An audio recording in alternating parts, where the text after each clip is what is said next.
Bonjour. Unpopular opinion. J'adore me séparer. Alors on va émettre quelques petites nuances.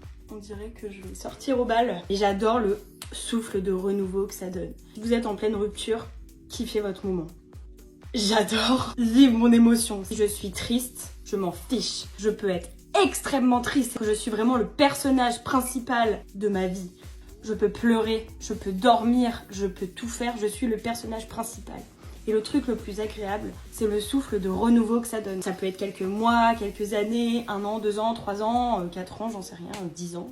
Que tu t'es imaginé, même si quand on se voit avec quelqu'un, on sait que c'est jamais certain d'être pour toujours. Mais je veux dire, il y a toujours entre guillemets cette intention, en tout cas de se projeter avec cette personne-là à un moment de ta vie, j'en sais rien, tu fais des enfants, ce que tu veux. Et là, c'est le moment où tu te rends compte que non, tu es seule. Tu es seule, Marc. Et là, t'as l'occasion de vivre ta tristesse. Je crois qu'il faut pas du tout se retenir. C'est hyper important. Il y a trop de gens qui sont là en mode fierté. Non, mais moi, ça va. Qui pleurent que tout seuls quand ils sont chez eux. Vous êtes des stars, des vraies stars. Il faut être triste. Il faut être au bout de sa vie, quoi. Là, t'es au pied du mur. Plus d'autre choix que de réfléchir à ce que tu peux faire. Et moi, c'est toujours un moment où je me réautorise à rêver. Ça te sort grave de ta routine. Même si le mec était top et tout, enfin je veux dire de toute façon, s'il est parti, c'est que lui, il avait pas envie de rester. C'est toi qui es parti, même si c'est dur. Faut partir. Au moment où tu ne dois plus faire de compromis. Tu ne dois penser qu'à toi. Incroyable!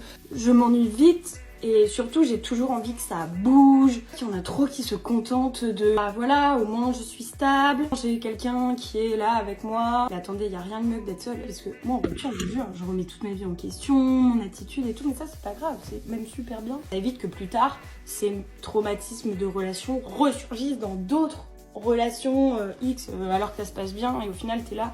Oui, mais on m'a abandonné dans telle ou telle relation avant.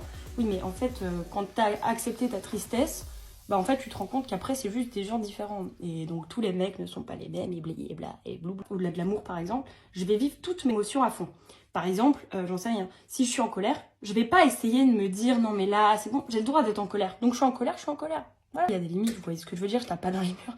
Mais quand je suis en colère, je suis en colère. Quand je suis énervée, quand je veux voir personne, je veux voir personne. Quand je suis déçue, je suis déçue. Et je vais pas avoir peur de le dire, ni de vivre ma déception. Je vais pas essayer de rationaliser ce que je vis. C'est pas grave, c'est comme ça. Je suis quelqu'un aussi qui dit très facilement ce qu'elle pense. Et j'analyse beaucoup, du coup, ce que je ressens. Du coup, ça fait peur à plein de gens. Pareil, du coup, je vais pas avoir de peur superflue à l'amour ou aux relations. On m'a mis dans certaines relations, dans une position où tu sais, tu te sens un peu remplaçable. Mais du coup, ça, c'est pas l'amour. Je crois que mon futur homme de ma vie, bonjour, je crois qu'il me fera jamais sentir remplaçable. Ça veut pas dire qu'il pourra pas me remplacer, mais ça veut dire qu'à l'instant où il décide d'être avec moi, il peut pas songer à me remplacer, tu vois ou pas? Je vais pas non plus avoir peur de faire table rase. Je ne reste jamais dans ma zone de confort. On n'a qu'une seule vie. T'as pas le temps de regretter, d'avoir eu envie de faire un truc que t'as pas fait et tout. Peut-être à 80 ans, ou peut-être plus tôt, et à me dire j'aurais bien aimé faire ça, je le fais. Et il y en a trop qui se disent oui mais par exemple là j'ai rencontré quelqu'un à tel endroit mais on n'habite pas dans la même ville, c'est compliqué. Non mais attends, c'est compliqué quand ta vie la fige, mais si tu la figes pas ta vie et que tu sais que tout est possible, c'est pas 1 heure de route, 2 heures de route qui vont être problématiques, vous voyez.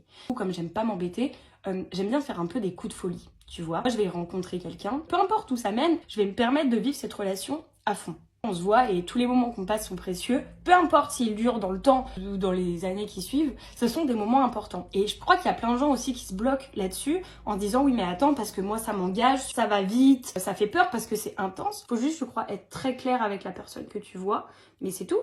Sinon il n'y a pas de mal à vivre ce que tu veux vivre. Évidemment il faut que la personne en face soit d'accord, le but c'est pas de faire mal à l'autre non plus, tu vois. Ça permet de pas être trop malheureux. C'est ça alors que j'ai fait une dépression donc avoué de l'être. Je crois aussi que je l'ai pris entre guillemets à temps parce que j'aurais pu attendre beaucoup plus longtemps. Ça a aussi fait que j'adore me mettre au pied du mur et changer un peu toute ma perception de la vie. Vraiment c'est un message que je fais passer à tout le monde. Faites-vous confiance. Allez-y, on n'a qu'une vie. Franchement, si c'est pour être avec un mec ou une meuf que tu apprécies mais sans plus, avec qui tu t'ennuies mais sans plus, que tu aimerais changer mais que tu ne peux pas changer parce qu'on ne change pas les gens, on ne fait pas en sorte qu'ils aient le comportement qu'on attend. Et aussi, on ne baisse pas ses exigences. Vous aimez, j'en sais rien, les câlins, les sorties, et vous êtes face à quelqu'un qui ne fait pas ces choses-là. on parle pas de faire des efforts, mais qui n'est pas du coup dans cette même idée de vous, du couple ou de casser la routine, qu'importe. Bien dans ce cas-là, il faut partir. Quelqu'un qui veut être avec vous sera avec vous, quelqu'un qui veut être bien avec vous sera bien. Et je crois que l'amour, le vrai amour, c'est juste d'être sur la même longueur d'onde. Donc je sais que je veux quelqu'un qui n'a pas peur dans la vie, mais je veux dire voilà, pas peur de tout changer. Moi je suis ici. Je vais aller à Paris avant janvier très probablement. Et après je sais que j'aimerais aller dans le sud. Mais vous voyez, j'ai pas envie d'être avec quelqu'un, je rencontre, et après qui me dit mais non, mais ici on a notre vie, etc. Alors bien sûr ça se réfléchit. Je fais des gros bisous et à bientôt. Bisous!